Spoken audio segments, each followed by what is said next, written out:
بسم اللہ الرحمن الرحیم۔ انبیاء علیہ السلام کے واقعات دہرا رہے ہیں، بیان فرما رہے ہیں۔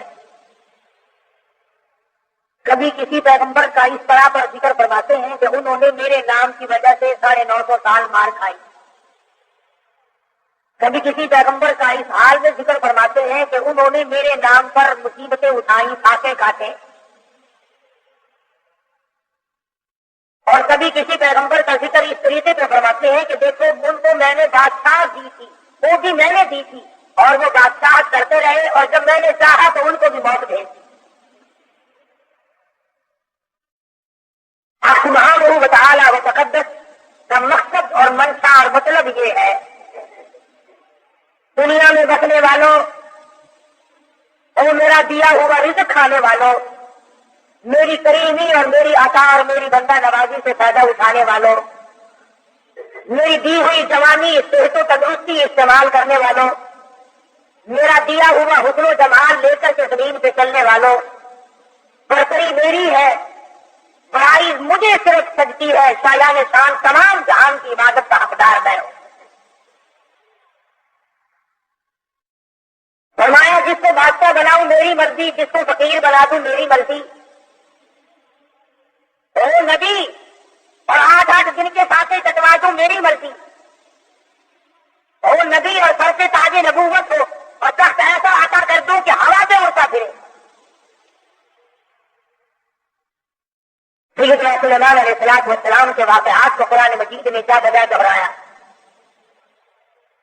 فرمایا ہم نے سلیمان علیہ السلام کو حکومت دی، دولت دی، تخت شہنشاہی عطا کیا، خلقت خدا کو ان کے تابع کیا، جن اور پری اور تمام پرندوں کی زبان سمجھتے تھے، ہوا کو جہاں کا حکم دیتے ہوا تخت کو اڑا کر لے جاتی، جہاں حکم دیتے وہاں اتار دیتی، تمام چیزوں کی بولی سمجھتے تھے، باتیں کیا کرتے تھے۔ فرمایا وَلَقَدْ آتَيْنَا دَاوُودَ وَسُلَيْمَانَ عِلْمًا، میں نے سلیمان علیہ السلام حضرت داؤد علیہ السلام کے بیٹے کو علم دیا، میں نے دیا، آتینا میں نے دیا، ان کو تو میں نے دیا، اور لوگوں اللہ میاں فرماتے ہیں ہم نے تم کو بھی میں نے دیا۔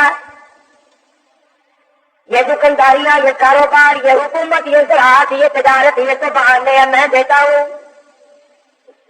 وَوَرِثَ سُلَيْمَانُ دَاوُودَ فَقَالَ يَا أَيُّهَا النَّاسُ عُلِّمْنَا مَنطِقَ الطَّيْرِ وَأُوتِينَا مِن كُلِّ شَيْءٍ، پرندوں کو تابع میں نے کر دیا، تمام مخلوق کو میں نے ان کے تابع بنا دیا۔ اللہ پاک اس واقعے میں 2 چیزیں سمجھانا چاہتے ہیں، ایک تو یہ کہ دیکھو تاج نبوت میں عطا کرتا ہوں، بادشاہت میں عطا کرتا ہوں، حکومت میں عطا کرتا ہوں، تمام چیزوں کا اختیار میرے پاس ہے، میں نے کسی کو تاجی نہیں بنایا، ہمسر نہیں بنایا، شریک نہیں بنایا، اپنا پارٹنر کسی کو میں نے نہ کبھی ٹھہرایا نہ ٹھہراؤں گا۔ فرمایا دیکھو ذرا سی مخلوق ہے کیڑی حضرت سلیمان علیہ السلام کے دربار میں آئی، اور سلیمان علیہ السلام نے اس سے گفتگو فرمائی، پتا چلا اللہ کے پاک کا گمبل ہو کر چھوٹی مخلوق سے بھی گفتگو فرمایا کرتے تھے۔ اور سلیمان علیہ السلام ہاتھ سے بولے ہو کیڑی میں بات چاہوں، میرا ہوا اڑا کے لے کے چلتی ہے، پرندے میرے تابع ہے، جن میرے تابع ہے، ہوا میرے تابع ہے، اور کیڑی مانگ کیا مانگتی ہے، تو بڑی کمزور مخلوق ہے۔ کیڑی ہنس پڑی اور کہنے لگی اے سلیمان علیہ السلام آپ دینے والے سب سے بڑھ گئے۔ آج ہم مسلمانوں کو آدمیوں کو لکھے پڑھوں کو چھوپ کے بتانا چاہیے کیڑی کیا کہتی ہے اور BA پاس کیا کہتا ہے۔ ذرا سی مخلوق کیا کہتی ہے، 60 برس کا عمر رسیدہ کیا کہتا ہے،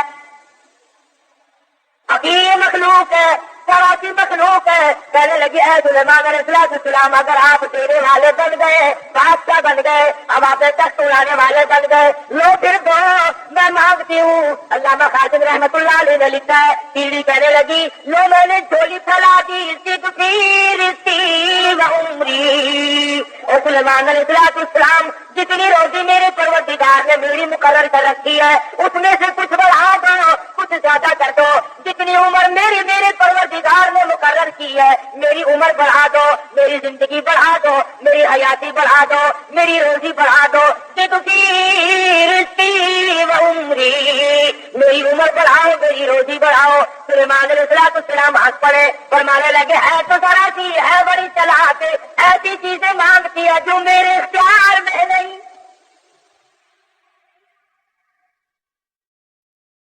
اللہ کی مقرر کردہ روزی سے میں کیسے بڑھا سکتا ہوں؟ اللہ پاک کی مقرر کردہ عمر سے میں کیسے بڑھا سکتا ہوں؟ کہنے لگی اور سلیمان علیہ السلام جب میری ایک روزی کا دانہ بڑھانے پہ آپ کو قدرت نہیں، ذرا کیڑے کا بھی عقیدہ تم اپنے عقیدے کو بھی ہاتھ مار،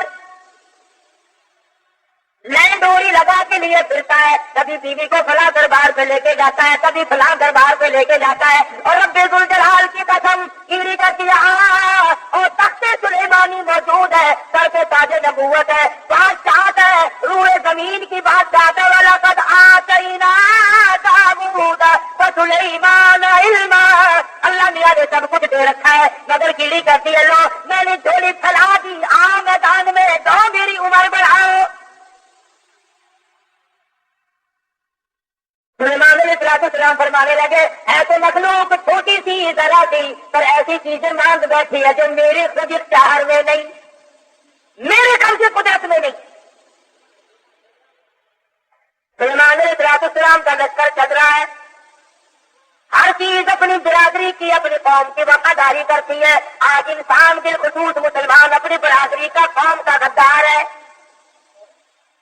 محلے کا غدار ہے، شہر کا غدار ہے، قوم کا غدار ہے۔ ہمارا ہر آدمی ایک دوسرے کے ساتھ غداری کرتا ہے، چال بازی سے کام لیتا ہے، ہیرا پھیری سے کام لیتا ہے، جھوٹ سے کام لیتا ہے، دنیا بھر کے فریب سے کام لیتا ہے، مکر سے فریب لیتا ہے۔ قرآن کریم ہے، سورت نمل ہے، دودھ مکوڑے کے نام پر سورت نازل ہوئی، میدان میں کھڑا ہوا اور کہنے لگا قالت یا نملۃ یا ایھا النمل ادخلوا مساکنکم۔ بڑے بڑے مولویوں کی تقریریں سنی ہوں گی، مکوڑے کی تقریر بھی سنو۔ قرآن کریم کو مکوڑے کی تقریر میں پیار آ گیا۔ ادخلوا مساکنکم، او میری برادری، او چمٹیوں کیڑیوں مکوڑوں، ادخلوا داخل ہو جاؤ مساکنکم، اپنے سوراخوں میں داخل ہو جاؤ، اپنے دلوں میں چلے جاؤ، اپنے ٹھکانوں میں داخل ہو جاؤ۔ سلیمان علیہ السلام کا لشکر آ رہا ہے، ان کے پاؤں کے نیچے تم رونگے جاؤ گے، پاؤں کے نیچے کچل کے مر جاؤ گے۔ اور میری برادری اور میری قوم اور کیڑیاں ادخلوا مساکنکم، ذرا ہمیں بھی سوچنا چاہیے، کبھی ہم نے بھی برادری کو خبردار کیا؟ اور اگر کوئی پتہ بھی چل گیا چپ کر جاؤ، چپ کر جاؤ، اب تو مرکز بتلانا نہیں، خطرے سے آگاہ نہیں کرنا۔ اور اگر کسی نے کیا تو اس کو پاگل بتایا، تو یہ تو یوں ہی کہا کرتے ہیں۔ مکوڑے نے قوم کے ساتھ وفاداری بھی کی، اور اگلی بات کہی ہے قرآن مجید میں، اللہ پاک کو پیار آ گیا، وہ بات بھی نقل فرما دی، یعنی مکوڑے کا بھی یہ عقیدہ نہیں ہے کہ انبیاء علیہ السلام غیب جانتے ہیں۔ اب یہ ایسے میں نے تو نہیں بنائی، نہ کسی مولوی نے بنائی، نہ کسی پیر نے، نہ کسی فقیر نے، نہ کسی درویش نے، نہ کسی قلندر نے، نہ کسی ملنگ نے۔ یہ قرآن کسی کے بس کا نہیں، اسی لیے تو اس کے نزدیک نہیں آتے لوگ۔ ہر چیز بدلی جا سکتی ہے، ریڈیو کی خبروں میں روزانہ تبدیلی ہوتی ہے، ٹی وی کی خبروں میں روزانہ تبدیلی ہوتی ہے، اخبار کی خبروں میں روزانہ تبدیلی ہوتی ہے۔ قرآن کے اعلان میں، قرآن کے قانون میں، اللہ کے فرمان میں کبھی کوئی تبدیلی نہیں۔ یہ ایمانیات میں سے ہے، جس کا ایمان یہ ہے کہ قرآن میں روز بدلتا ہے، اس کا ایمان ہی ادخلوا مساکنکم، اپنے دلوں میں سوراخوں میں چلے جاؤ۔ کیوں لا یحتمنکم سلیمان وجنودہ وہم لا یشعرون، سلیمان علیہ السلام کے لشکر کے پیروں کے نیچے آ کر کچل جاؤ گے، وہم لا یشعرون، اور انہیں پتہ بھی نہ چلے گا ہمارے پیروں کے نیچے کون آ گیا اور کیا آ گیا۔ اس لیے وہ تو بیچارے بے خبر ہوں گے، تمہارا ستیہ ناش ہو جائے گا، بچنے کی کوشش کرو۔